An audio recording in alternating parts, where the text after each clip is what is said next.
So the data we're going to look at today is going to prove that by only 2029, the US dollar could be completely replaced and we will have a new global reserve currency. I know that is an outrageous claim, but what we're living through today in the 2020s is something that we have lived through on many different occasions before in history. And when we go back in time to the early 20th century and analyze the last time a global reserve currency transition happened, we will notice just how quickly the British Empire was overtaken by the US Empire, and we're also going to notice many similarities that suggest the US is much closer to collapse than most people believe.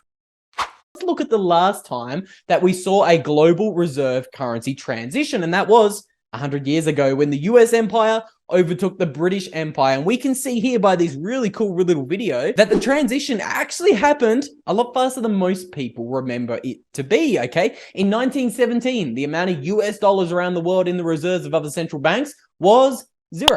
And the British pound made up over 60% of the entire globe's Treasury reserve. And only 9 years later, in 1927, that completely flipped. The United States dollar made up 66% of the globe's reserves all around the world, and the Great British Pound had shrunk to 32%. In only 9 years, nearly a complete shift had happened, and obviously that shift wasn't really cemented into place until the 1944 Bretton Woods Agreement. But what I'm trying to show to you guys today is we can have a rising global superpower, or the BRICS nations, or somebody else to grab 40, 50, or 60% of the globe's treasury reserves in a pretty quick amount of time. So that's the data. It can happen quickly. Reserve currencies can change very rapidly, but why now? Why in the 2020s do I believe that we're living through this currency transition? Well, that'll make more sense when we actually look at the 250-year empire cycle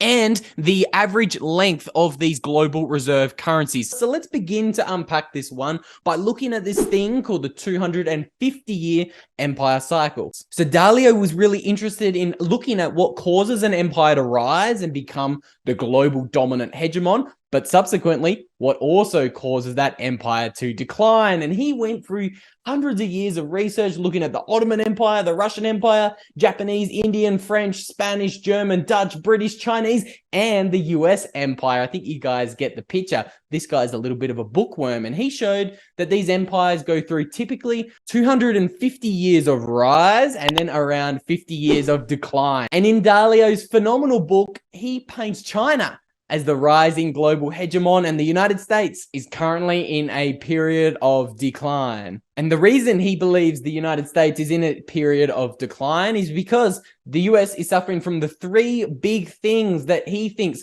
has led to the downfall of every great empire since the year 1500. That is, too much debt, internal political division, and 3, a rise in external power that is outside of the borders of the rising empire.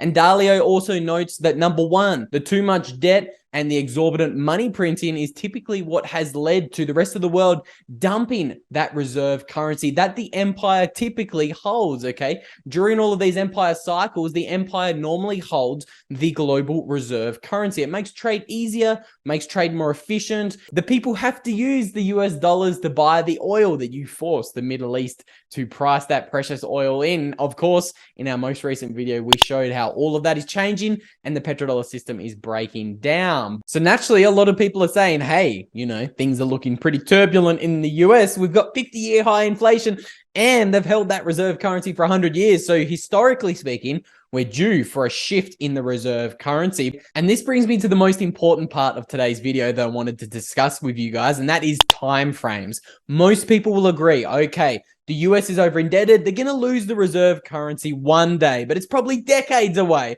Well, I'm not so sure that is true. And let's also think about how the digital age and technology plays into this, because this reserve currency transition happened in the 1920s. There was very limited communication 100 years ago. Think about it. There was no internet, there was no Zoom, there was no social media platforms. You didn't really talk to anyone outside of your own country, let alone your local jurisdiction or town where you lived. So think about how quick that transition happened, considering how primitive our technology was in those days. Now, think about the digital age. Right now, today, I can get on my phone on Twitter and I can see videos of people being locked out of banks in Lebanon. I can see currency flying down the streets in Zimbabwe. Same thing happening in Venezuela. I can see my friends in Australia right now can't get money out of the bank. So think about how the digital age could affect any potential bank runs or currency transitions in the future.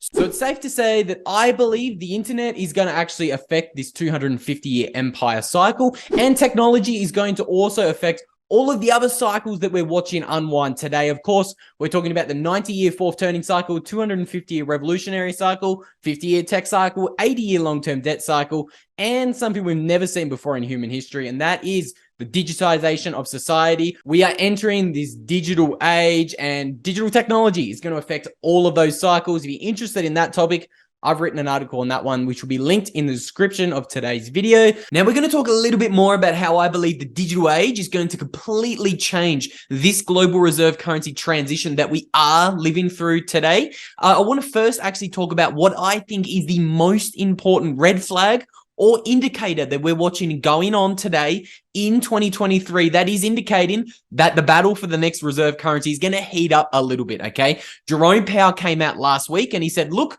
we are ending the fastest interest rate hiking schedule in history, okay? They've paused interest rates at, I believe, 5.25%, and it has done something that we haven't seen in over 15 months. This is a very important thing to drill down on because I believe there are over 80 countries around the world with inflation above 10%, and all of this was caused by the dollar milkshake that Jerome Powell caused himself in 2022 by rapidly raising those interest rates. But now that the interest rates have been put on pause, I believe something very, very interesting could happen to the global economy.